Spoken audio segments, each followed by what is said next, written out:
You have some questions? The same naman lang rin, Mr. Chair, na pag alis ni Secretary Remulla, alis din si Bernardo, baka pwedeng magtanong na kay Bernardo. Hindi. Ang kasundan natin, pagbalik na lang. Kasi hahaba eh.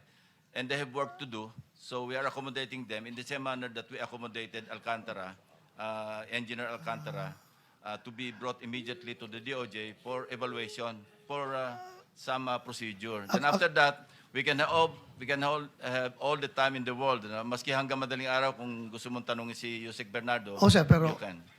ito, for the benefit of general question Hindi na, lang we're sana. just postponing. We're not rejecting your request to propound questions. Kasi sa akin kasi, sir, pag sabi niya ngayon dito, diretso kagad file ng kaso sa DOJ without Hindi, us giving the benefit na makapagtanong man lang kung...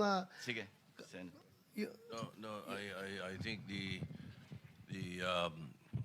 thing is that the Department of Justice, as much as possible, would like to evaluate first.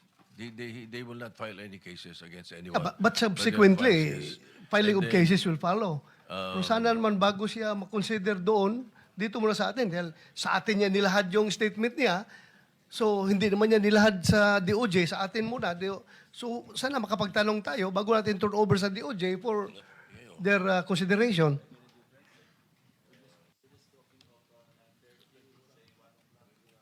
Mr. Chair, I think the point... Hearing is suspended.